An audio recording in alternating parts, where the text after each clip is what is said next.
विश्वं दर्पणदृश्यमाननगरी तुल्यं निजान्तर्गतं पश्यन्नात्मनि मायया बहिर्बोधभूतं यथा निद्रया यः साक्षात् कुरुते प्रबोधसमये स्वात्मानमेवाद्वयं तस्मै श्रीगुरुमूर्तये नमः इदं श्रीदक्षिणामूर्तये योऽन्तः प्रविश्य मम वाचमिमां प्रसुप्तां सञ्जीवयत्खलशक्तिधरस्वधाम्ना अन्याश्च हस्तचरणश्रवणत्वगादीन् प्राणान्नमो भगवते पुरुषाय तुभ्यम्।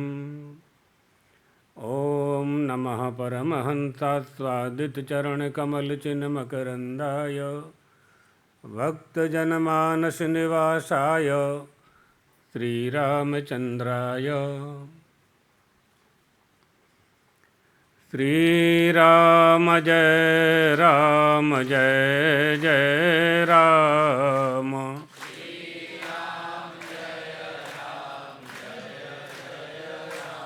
श्रीराम जय राम जय जय राम।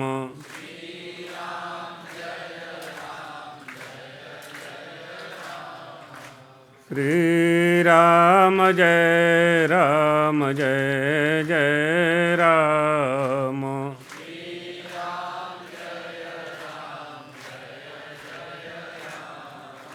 आनंद कंद भगवान रामचंद्र की। मंचस्थ विद्वत वृंद, शिवानंद आश्रम के सभी ट्रस्टीगण, आयोजकगण, देवियों, सज्जनों, कल आपने श्रवण किया था मनुष्य का शरीर कितना दुर्लभ है।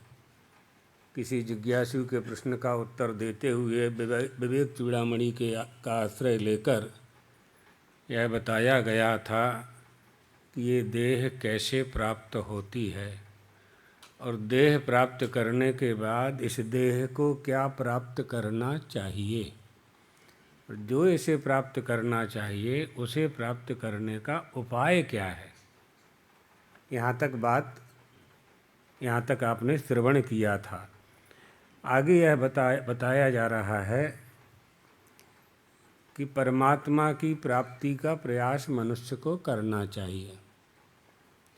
जीवस्य तत्व जिज्ञासा नार्थो यश्चेह कर्मभिः। तत्व जिज्ञासा के लिए यह मनुष्य की देह प्राप्त हुई है। वह तत्व जिज्ञासा कैसे पूरी हो, कहाँ उसका उत्तर मिले, तो पहले तो तत्व को समझें कि तत्व क्या है। वो आपको हम कल बता चुके हैं। तत्व किसे कहते हैं? अद्वय ही तत्व है। यज्ञानम अद्वयम ब्रह्मेति परमात्मेति भगवान इति शब्दते। इसी को तत्व कहा गया है, आप सुन चुके हैं कल।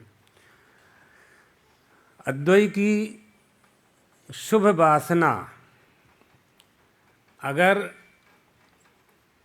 अनेकता है ना, पूरे विश्व में अनेकता दृष्टिगोचर है। जितना भी दृश्यमान जगत है, इस दृश्यमान जगत में अनेकता को खोजने के लिए किसी प्रमाण की आवश्यकता नहीं पड़ती, क्योंकि प्रत्यक्ष है, दिखाई पड़ रहा है कि हम सब अनेक हैं। अनेकता में एकता को कैसे देखें? द्वैत को सिद्ध करना नहीं है। दो हैं ये तो सिद्ध ही है। यहाँ 1500 लोग बैठे हुए हैं सभा में, सब अलग अलग हैं, ये सिद्ध है। इसको सिद्ध करने की आवश्यकता नहीं है। सिद्ध क्या करना है कि ये सब एक कैसे हैं। तो जिस संबंध से ये एक हैं, उस संबंध को समझना है हमें। तो हम चेतन के संबंध से, आत्मा के संबंध से, धर्म के संबंध से, इष्ट देवी इष्ट देवता के संबंध से एकता सिद्ध करते हैं।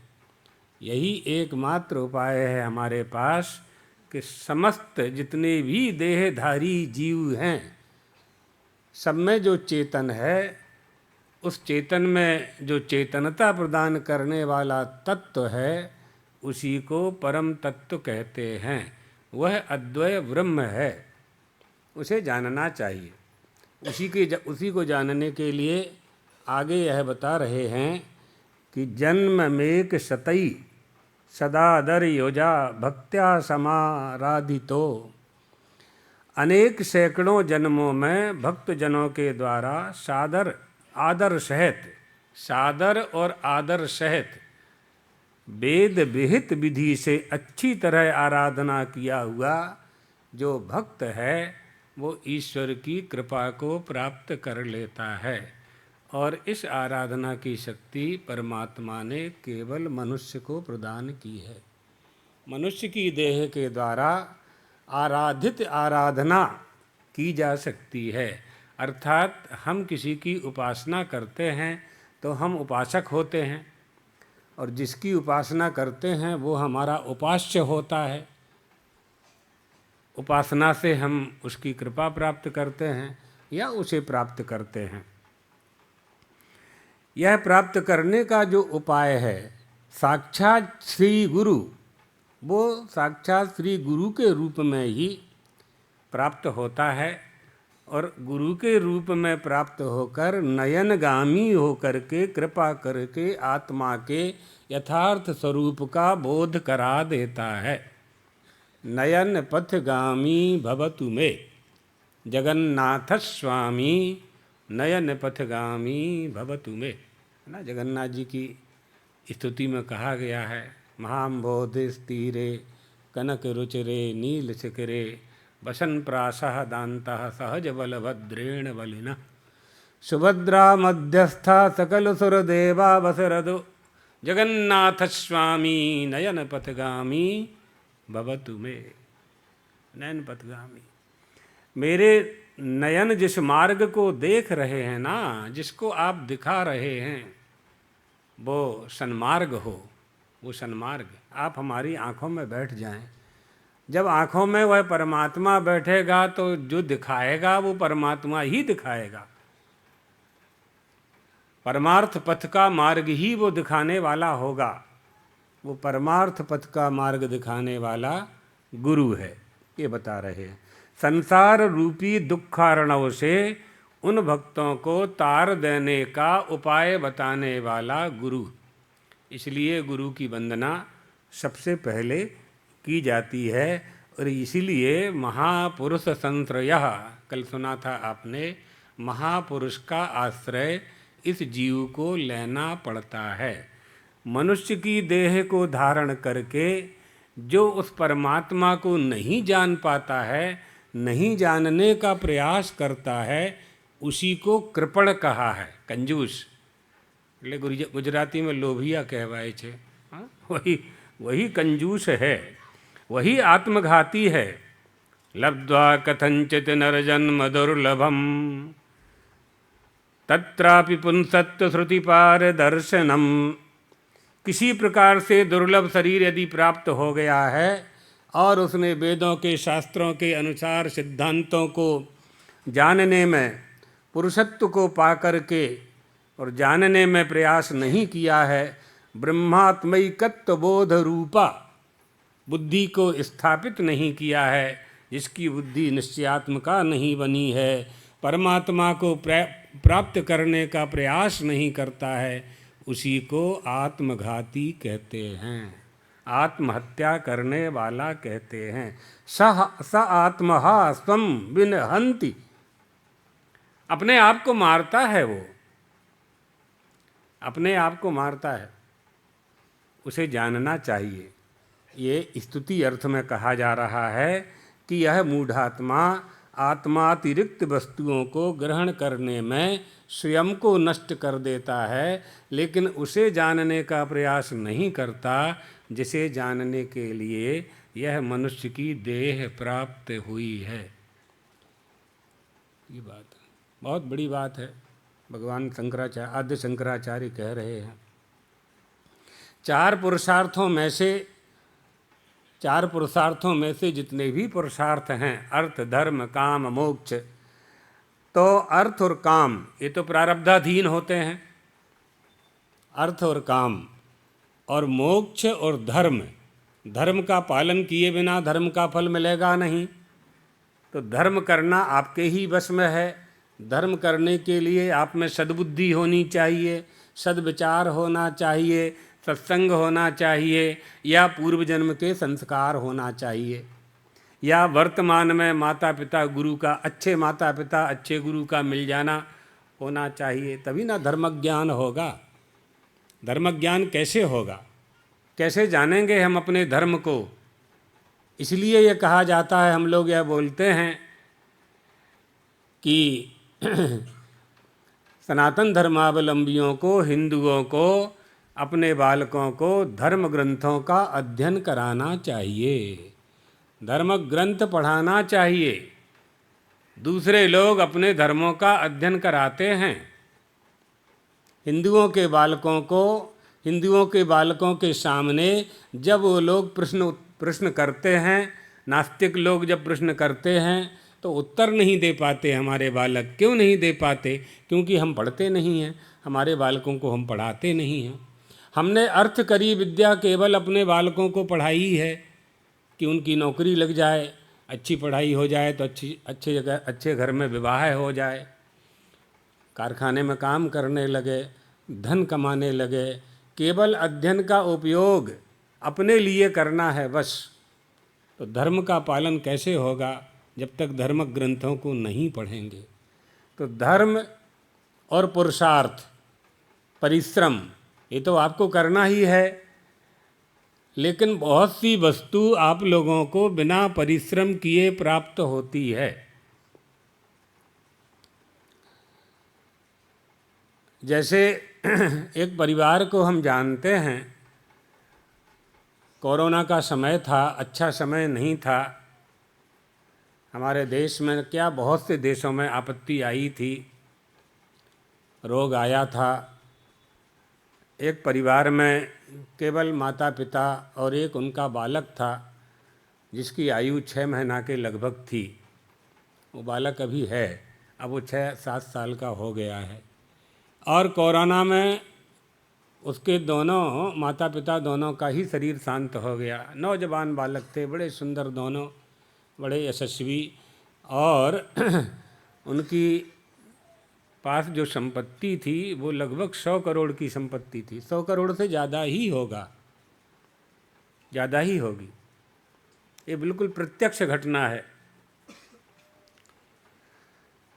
वो जो 6 महीने का बालक था, दूसरे दूर के रिश्तेदार अच्छे थे, उन्होंने उसका पालन पोषण किया। हमें कहानी बताना अभीष्ट नहीं है, यह बताना अभीष्ट है कि 6 महीने के बालक ने कोई पुरुषार्थ नहीं किया, उस 100 करोड़ का मालिक बना कि नहीं बना, ये समझ लो बस। कहानी बहुत बड़ी है। तो इसलिए प्रारब्ध को स्वीकार करना है कि नहीं करना है? करवानो छे ना, तो तुम्हारे सामने छे यह घटना। नाम इसलिए नहीं बता रहे हैं कि बहुत से लोग हो सकता है उनको जानते होंगे, इसलिए ये बात है। तो वो 6 महीने का बालक 6 महीने की आयु में बिना कुछ किए 100 करोड़ का मालिक बन गया। पूर्व जन्म कृतम पुण्यम, पूर्व जन्म के किए हुए पुण्यों का फल लेकर के वो आया। अवश्यमेव भोक्तव्यम कृतम कर्म शुभाशुभम ना भुक्तम अपि क्षीयते। जन्म, सैकड़ों जन्म व्यतीत हो जाएं, अपने कर्मों का फल उसे प्राप्त होकर के ही रहेगा, चाहे वो अच्छा हो और चाहे अच्छा ना हो। गलत काम किए हों, अधर्म किया हो, चोरी से अधर्म किया, दिखाने में धर्म किया, सामने धर्म किया, चोरी से अधर्म किया। चोरी से जो अधर्म करते हैं, अधर्म, चोरी करना ही अधर्म है। तो कोई नहीं देखता है चोरी करना, परिवार के लोग भी नहीं देखते हैं, पुलिस वाले भी नहीं देख पाए हैं। चोरी करने वाले ने तो देखा है कि हमने चोरी की है। तो तुम कौन हो? चोरी करने वाला कौन है? चोरी करने वाला यदि तुम हो तो तुम्हें देखने वाला भी कोई है, उसी को साक्षी कहते हैं, उसी को साक्षी कहते हैं। इसलिए हमारी प्रत्येक क्रिया का फल हमें ही प्राप्त होना है।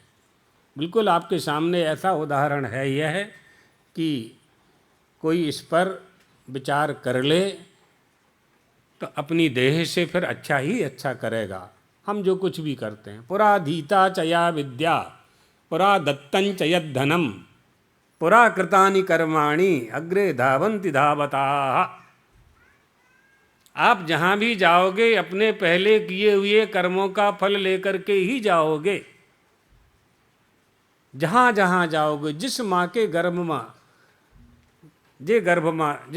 जिससे तुम माँ बनाओगे, उस माँ के गर्भ में अपने कर्म का फल लेकर के ही आप जाओगे।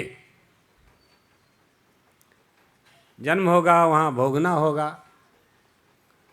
बहुत लोगों को आपने देखा है, अच्छे घर में जन्म होता है और अच्छे होते होते जाते हैं। बहुत लोगों को देखा है कि बहुत बड़े घर में जन्म लेकर के भी गरीब हो जाते हैं।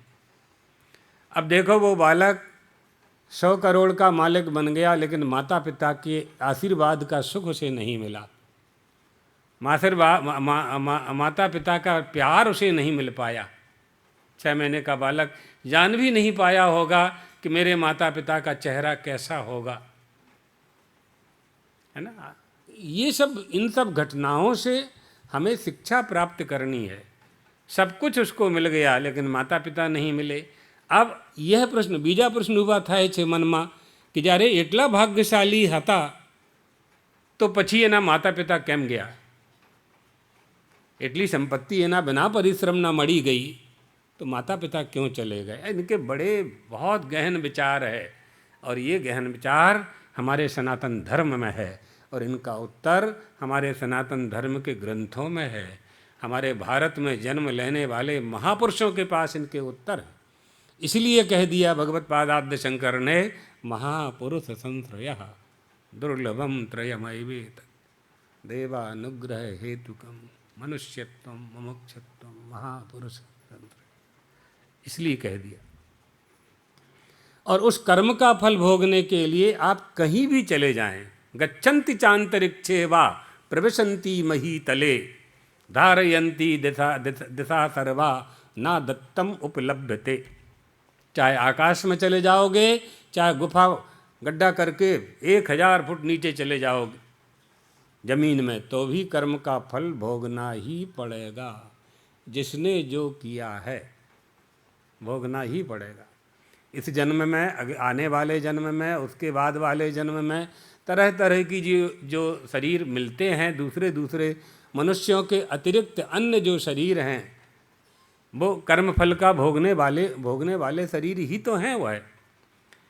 इसलिए पूर्व जन्म का पुण्य लेकर के हम आते हैं और पूर्व जन्म का पाप लेकर के भी आते हैं और पूर्व जन्म का संस्कार लेकर के भी आते हैं। अभ्यास, जन्म जन्मांतर का अभ्यास हमें बना हुआ है। पूर्व जन्मान भूतार्थ स्मरणान मृगशावकः जननी स्तन्यपानाय स्वयमेव प्रवर्तते। गाय का बछड़ा अपने आप दूध पीने लगता है। ज़्यादा से ज़्यादा ग्वाल, गोपालक बछड़े को पकड़ करके गाय के स्तन के थन के पास उसका मुंह कर देता है, लेकिन दूध को आकर्षित करने की जो कला है, ओंठ और दांतों से चबा करके जो गौ माता के स्तन को चूसता है, वो खींचता है दूध को, ये किसने सिखाया उसको? कहाँ से आई वो कला उसके पास कहाँ से आई? कौन सा विज्ञान है, कौन सा ज्ञान है, कहाँ आया? वो तो एक दिन 1 घंटे का ही बालक है। 1-2 घंटे में गौ माता बछड़े को चाट चाट करके खड़ा कर देती है। चाट चाट के खड़ा कर देती बछड़े को, अपने बच्चा बछिया को। और गोपालक आता है, उसको उठा के थोड़ा सा सहयोग करता है, दूध पिलाने लगता है और वो दूध चूसने लगता है। दूसरी बार तो फिर गोपालक की आवश्यकता नहीं पड़ती, केवल गले में से डोरी निकाल दो, दौड़ के जाएगा छलांग लगाता हुआ और गो माता का स्तनपान, अपनी माँ का जननी स्तन्नपानाय स्वयमेव प्रवर्तते, अपने आप पान करना। ये जन्म जन्मांतर का संस्कार ही तो ऐसा करवा रहा है। इसलिए पूर्व जन्म, इसी तरह से अब पाप में आ जाइए। पूर्व जन्म कृतम पापम। अब आपके मन में यह प्रश्न होना चाहिए कि मनुष्य हो जाना, अभी आप सुन चुके हैं, मानव शरीर प्राप्त हो जाना किसी धर्म का फल है, किसी पुण्य का फल है। फिर यहाँ आने के बाद हम तकलीफ में क्यों पड़े, हमें रोग क्यों हुआ, हम गरीब क्यों हुए, हम मूर्ख क्यों हुए। 40 बच्चे स्कूल में पढ़ रहे थे, 30 पास हो गए, 10 बच्चे फेल हो गए। क्या वो फेल होने के लिए पढ़ रहे थे? 40 पसार थी गया, ये 30 पसार थी गया और 10 पास नहीं हो पाए। कौन कर रहा है, क्यों कर रहा है ऐसा? स्कूल तो एक ही था, वो कक्ष भी, रूम भी एक था, क्लासरूम, सिलेबस भी एक ही था, कोचिंग टीचिंग भी एक थी। फिर ऐसा क्यों हुआ उन 10 विद्यार्थियों के साथ? ये आपके व्यवहार में हो रहा है। हम तो पढ़ के बोल रहे हैं, आप लोग तो भोग रहे हो। कड़वा सच है, कड़वा सच है। इनको समझना चाहिए। जब ये समझ हमारे मन में जब इस समझ को समझने का प्रश्न पैदा होगा तो इसका उत्तर मिलेगा। पूर्व जन्म कृतम पापम व्याधि रूपेण बाधते तच्छांतरदान होमैश्च कर्तव्यम अर्चनादभि। इसलिए यज्ञ करो, अर्चन करो, जप करो, तप करो, भूमि दान करो, गज दान करो, गोदान करो, स्वर्ण दान करो, अन्न दान करो। कुछ नहीं है तो शरीर से सेवा करो। ऐसा नहीं है कि कुछ नहीं है तो आपको कुछ मिलेगा नहीं। सर, अपने शरीर से भी सेवा कर सकते हैं। बेलपत्री तोड़ने में कहाँ पैसा लगता है, फूल तोड़ने में कहाँ पैसा लगता है, तुलसी का पत्ता तोड़ करके भगवान के मंदिर में दे दो, कहाँ पैसा लगता है। कोई ना नथी पाड़े छे कि तुम्हें आप तुलसी का पत्ता मत तोड़ो, कोई मना नहीं करता है। महादेव को श्रावण मास में 1 लोटा जल अर्पण कर दो तो नगर पालिका कारपोरेशन वाले अलग से बिजली का जल का बिल अलग से नहीं भेजेंगे 1 लोटा में। आपकी निष्ठा और श्रद्धा। बहुत सरल उपाय और बहुत कठिन उपाय दोनों हमारे यहाँ हैं। अधिकार भेद से, योग्यता के भेद से, सक्षमता के आधार पर जो हम कर सकते हैं वो करना चाहिए, करना चाहिए। इसलिए तस्मान् निश्चीयते स्थायी आत्मा देहांतरेष्वपि स्मृति बिना न घटते स्तन्यपानम शिशोर्यतः। दूसरी जगह भी इसे घटा सकते हैं। इस तरह से धर्म, अर्थ, काम, मोक्ष, उस पर से बात बताई। ये प्रारब्ध, अर्थ और काम ये प्रारब्धाधीन है और धन की प्राप्ति, कामना पूर्ति तो मनुष्यों को पूर्व जन्मकृत कर्मों के फलस्वरूप बिना यत्न करने पर भी प्राप्त हो जाती है। अतः अर्थ और काम नामक पुरुषार्थ के लिए पुरुष स्वतंत्र नहीं है, किंतु धर्म संपादन में तथा मोक्ष प्राप्ति में पुरुष स्वतंत्र है। धर्म का पालन करने में पुरुष स्वतंत्र है, परिश्रम करने में भी स्वतंत्र है, लेकिन अर्थ और काम इसमें तो स्वतंत्रता नहीं है। मिल जाए तो ठीक है, नहीं मिल जाए तो ठीक है, क्या करोगे आप? प्राप्त होगा, नहीं होगा, क्या कर लेंगे आप? या ખેડૂત બવણી કરે છે ને ખેતરમાં, પછી ઉપલવૃષ્ટિ થઈ જાય છે, ઓલા क्या बोलते गुजराती में, करा। हाँ, तो उसका पूरा 1 साल का परिश्रम, मेहनत खत्म, ओला गिर गए तो। उसने खेत को तैयार किया, बीज को डाला, पानी को दिया, खातर दिया, रक्षा करी, पशुओं से रक्षा की, बहुत परिश्रम करता है। थ्रेशिंग कराई, फिर उसको हार्वेस्टर से काट कर के लाया, आटा बनाया, फिर रोटी खाई। कितना कितना परिश्रम के बाद 4 रोटी प्राप्त होती है हमें। तो ये कहाँ हमारे हाथ में है? पुरुषार्थ करने के बाद भी हमें सफलता नहीं मिली। और एक सफलता हमने आपको पहले बता दी, कोरोना वाली कहानी, बिना कुछ किए मिल गया। आपके हाथ में नहीं है, ये पुरुष तंत्र नहीं है, भाग्याधीन है। हाँ, धर्म संपादन जरूर मनुष्य के हाथ में है। धर्म का पालन करना, धर्म का फल प्राप्त होगा, ये तय है, कभी न कभी होगा। और पुरुषार्थ करना, इसमें पुरुष स्वतंत्र है। इसलिए जो वस्तु यत्नपूर्वक प्राप्त की जा सके उसे पुरुषाधीन कहते हैं, है ना। इसे पुरुष तंत्र और वस्तु तंत्र वेदांत में ये पढ़ाया जाता है। पुरुष तंत्र क्या है, वस्तु तंत्र क्या है। अतः मनुष्यों को धर्म और मोक्ष के विषय में सरल शब्दों में इतना समझ लो कि पाप का फल मनुष्य को भोगना पड़ेगा। आपने अच्छे काम किए हैं, राष्ट्रपति जी आपको सम्मानित करना चाहते हैं, आप मना कर सकते हो, ना पाड़ी सको छो, हमें नहीं चाहिए। बहुत से स्वतंत्रता संग्राम सेनानियों ने, जो स्वतंत्रता संग्राम सेनानियों को भारत सरकार के द्वारा दिया जाता था प्रतिमाह और रेलगाड़ियों का पास इत्यादि, बहुत से स्वतंत्रता संग्राम सेनानियों ने लेने से मना कर दिया था, मना कर दिया। तो राष्ट्रपति पुरस्कार लेने से आप मना कर सकते हो, ना पाड़ी सको छो, हमें नहीं चाहिए। हमने देश की सेवा पुरस्कार पाने के लिए नहीं किए, हमें नहीं चाहिए। लेकिन पाप का फल नहीं चाहिए, ये नहीं चलेगा, भोगबूझ पड़ से नहीं चलेगा यहाँ, वहाँ आपकी बुद्धि काम नहीं करेगी। इसलिए हमें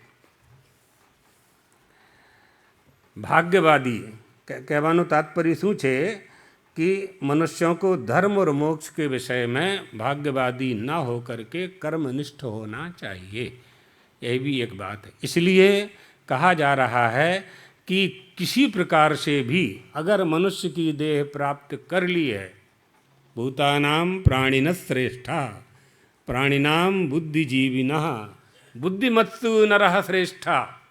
सारे प्राणियों में बुद्धिमान प्राणी श्रेष्ठ होते हैं। उन बुद्धिमान प्राणियों में भूतानाम प्राणिनः श्रेष्ठा प्राणिनाम बुद्धिजीविनः, उनमें जो बुद्धिजीवी हैं वो और श्रेष्ठ होते हैं, और उन बुद्धिजीवियों में मनुष्य श्रेष्ठ होता है। बहुत से प्राणी ऐसे हैं, पशु आदि भी, जो कुएं में नहीं गिरते हैं, उनको मालूम है कि गिरेंगे तो मर जाएंगे, इसलिए जान करके तो कोई कुएं में नहीं गिरता है, कोई भी प्राणी नहीं गिरता, ढोर भी नहीं गिरता है। उन सब में अत्यंत दुर्लभ जो देह है वो मनुष्य की देह है, क्योंकि विवेक वैराग्य सठ संपत्ति का धारक होने के कारण इसमें ब्रह्मावलोक धिषणम मुदमाप देवा, ब्रह्म साक्षात्कार करने की सक्षम बुद्धि विद्यमान है। इसलिए पारदर्शी विद्वान को हमेशा दुख की निवृत्ति और सुख की प्राप्ति का उपाय करना चाहिए।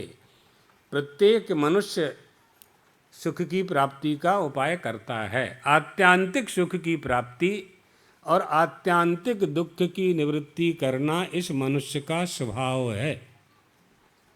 प्रत्येक मनुष्य यह चाहता है कि दुख चला जाए तो वापस ना आए और सुख आ जाए तो वापस ना जाए, ये सभी चाहते हैं, सभी चाहते हैं। आ ब्रह्मस्तंभ पर्यंतैः सर्व प्राणिभिः सर्व प्रकारस्यापि दुखम सुखम स्वरसत एव जहासी तत्वात्, दुख को दूर भगाना चाहते हैं, ये स्वाभाविक स्वभाव है मनुष्य का। और दुख होता है इसको, दुख जन्म प्रवृत्ति दोष मिथ्या ज्ञानानाम उत्तरोत्तरापाया तदनंतर अपायात अपवर्गः। दुख से ऊपर उठ जाएगा तो उत्तरोत्तर धीरे धीरे धीरे उपाय अपाय करते करते करते करते अपवर्ग की प्राप्ति कर लेता है। दुख होता क्यों है? जन्म मृत्यु जरा व्याधि दुख दोषानुदर्शनम। जन्म होता है इसलिए दुख होता है, जन्म ही दुख का कारण है। कल बताया, परसों बताया था हमने। इस दुख को दूर करने के लिए जो हमारा मूल स्वरूप है उसको समझ करके हमें वह प्रयास करना है कि हम आवागमन के चक्र से मुक्त हों। जब तक आवागमन का चक्र चलता रहेगा, जब तक आप खेत में बौनी करते रहेंगे, तब तक फसल होती रहेगी, गेहूँ चना चोखा होता ही रहेगा। तो जब तक आप कर्म करते रहेंगे, उन कर्मों का फल भोगने के लिए आना ही पड़ेगा। अब आपके मन में प्रश्न आएगा कि क्या कर्म न करें? नहीं, कर्म तो करना है, आसक्ति रहित होकर के करना है। कर्म करने का निषेध नहीं किया जा रहा है। धर्म से जो वस्तु प्राप्त नहीं हो रही है, फिर उसे अधर्म से प्राप्त नहीं करना है, इसी का त्याग करना है। अधर्म से अगर उस वस्तु को प्राप्त करेंगे तो उसे प्राप्त करने का पाप होगा। फिर पाप का फल भोगने के लिए हमें फिर से जन्म लेना पड़ेगा। इसलिए जिसने उस परमात्मा को जानने का प्रयास नहीं किया है वही आत्मघाती है। आत्मघाती का अर्थ क्या है? अपने स्वरूप को न पहचानना, स्वस्वरूपानुसंधान किए बिना यदि हमारी मृत्यु हो जाती है तो हम आत्मघाती हैं। स्वरूपतः अपने आत्मा का नाश नहीं करना चाहिए, है ना, क्योंकि जो आत्मा है, आत्मा से नाश करने की बात जहाँ आएगी वहाँ देह को लेना है, देहात्मा, जीवात्मा। जो नित्य शुद्ध बुद्ध मुक्त आत्मा है उसका न जन्म होता है न उसकी मृत्यु होती है। इसलिए आत्मा तो अजो नित्य शाश्वतो यम पुराणो न हन्यते हन्यमाने शरीरे, गीता जी के पाठ में आप लोगों को पढ़ा चुके हैं हम। अजन्मा है, वो नित्य है, सनातन है और पुरातन है। शरीर के मर जाने पर भी उसकी मृत्यु नहीं होती, है ना। नैनम छिन्दन्ति शस्त्राणि नैनम दहति पावकाः। आत्मा को शस्त्र से काटा नहीं जा सकता है, अग्नि से जलाया नहीं जा सकता है, पानी में डुबाया नहीं जा सकता है, वायु के वेग से बहुत बड़ा बाबा झोड़ा भी आ जाए तो भी उसको उड़ाया नहीं जा सकता है। ये मन के ऊपर है। ये जितनी चंचलता है ये मन में होती है। मन को रोकना बड़ा कठिन होता है। चंचलम ही मनः कृष्ण प्रमाथि बलवदृढ़म तस्याहम निग्रहम मन्ये वायोरिव सदुष्कृतम। बहुत बड़े साइक्लोन बाबा झोड़ा को रोका जा सकता है, तूफान को रोका जा सकता है। मन की चंचलता को रोकना बहुत कठिन है, बहुत कठिन है। लेकिन इतना कठिन नहीं है कि मनुष्य ना रोक सके।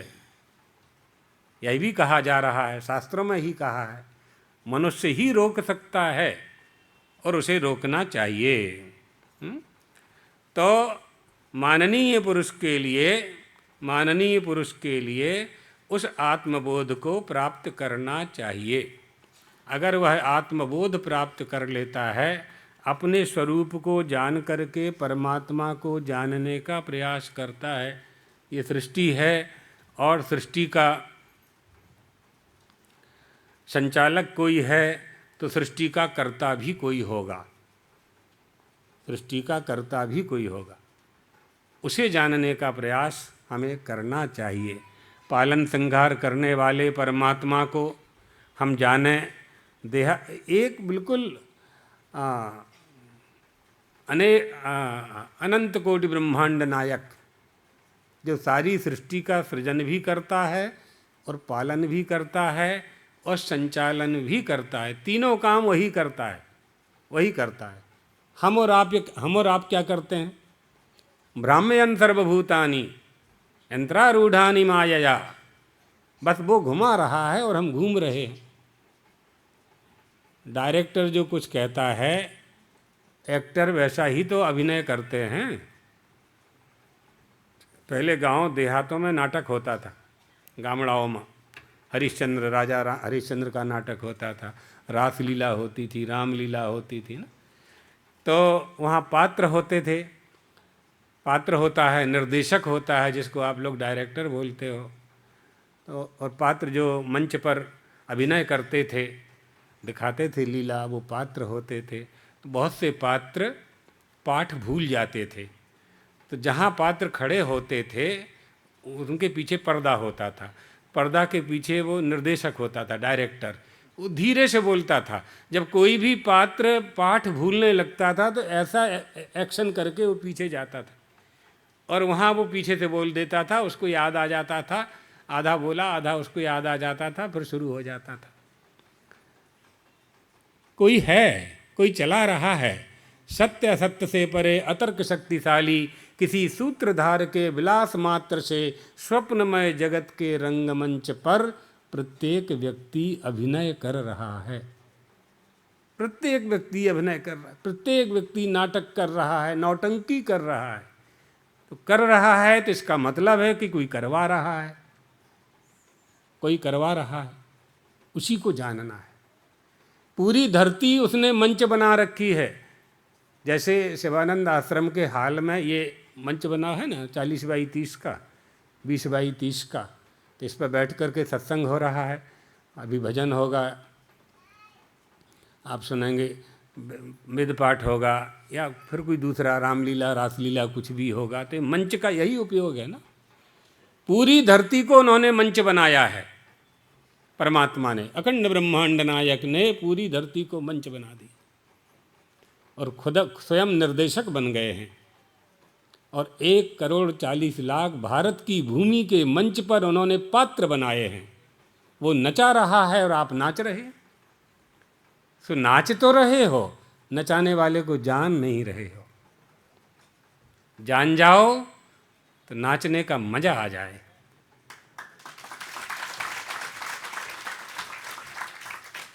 श्री राम जय राम, जय जय राम।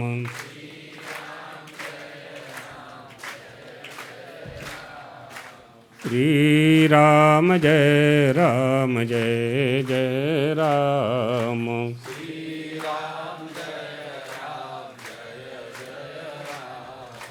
श्री राम जय राम, जय जय राम।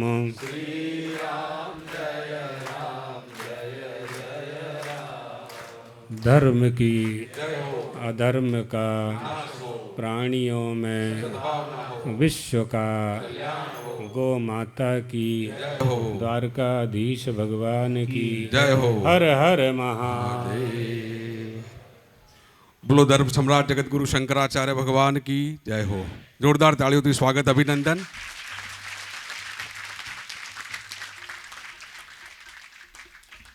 આપણે જે આ વિભૂતિના